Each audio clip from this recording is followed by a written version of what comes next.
How did you end up at McLaren as sort of a third driver, a test driver is how it turned out, but there's a bit of contractual stuff flying around, wasn't there?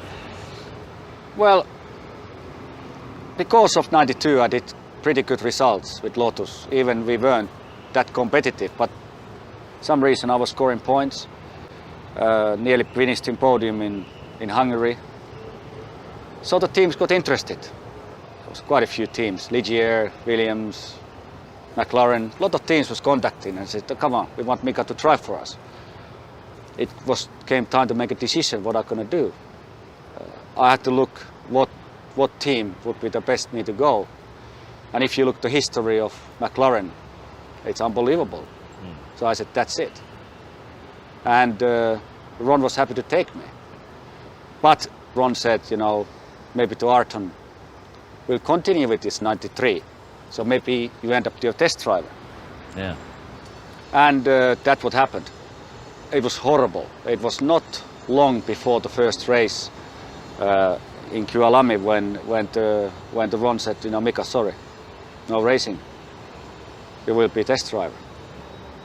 But he said, Mika, I promise you will be racing with us. Michael Andretti is a very good racing driver. There's no problem with that. Formula One, you just don't come there and you're racing and then you go home with the trophies in your hand.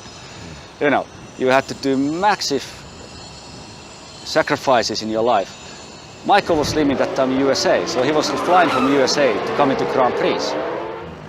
Oh, that doesn't work. Well, clearly Michael Andretti wasn't going to last and he was gone after the Italian Grand Prix at Monza. In you came for Estoril, Portuguese Grand Prix, and immediately out-qualified Ayrton Senna. And how satisfying a moment was that? It was really good because before the Portuguese Grand Prix I did quite a few tests with Ayrton same time, and every time Ayrton was quicker than me in the testing. But I knew that way performance of the cars were not same. We were testing completely different items in a car, so I knew that it was obvious Ayrton was able to go faster. And I knew also why they let him be a little bit faster too. So when I went to Portugal, I was very confident that we are going to go flat out, and I have a chance to do the great result. But to be faster than Ayrton, I was confident inside I can do it, but I wasn't sure is it going to happen. So when the qualifying happened and I was faster than him, it was amazing about the people how they reacted.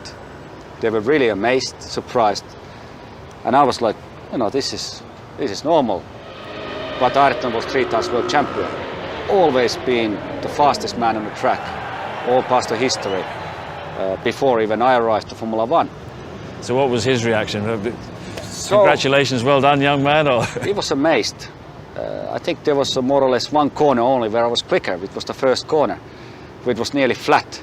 You know, just lift a little bit and go back on the gas. And I was there quicker than him, just half a tenth or something, not a lot. And I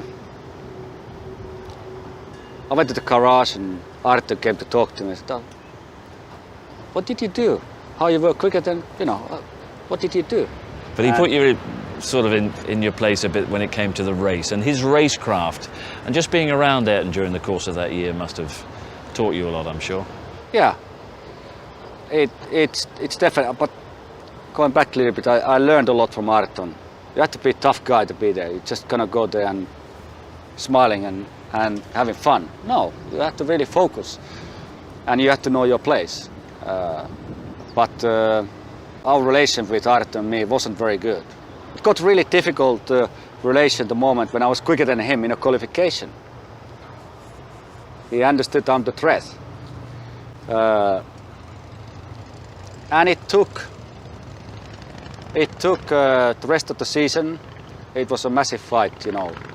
Suzuka, I couldn't be quicker than him in a qualifying unless I had mechanical failure. But Australia, he was definitely faster. But it was only one corner where he was quicker. But that's enough. But then relation changed when he went Williams in '94. We had an incident in Ida in Suzuka. I pushed him off. Of course, not purposely, in a start. So after the race, I went to see him and said, you know, Ayrton, I'm really sorry, I didn't mean to do that. I was so pissed off. He was so angry for me. I said, come on, man, you know, I didn't do it purposely, you know, things happens. And then he came, you know, we went the same flight back to Europe after that, and he came to see me and started talking to me. I think he understood that way he was not behaving correctly, you know, and after that everything was very good.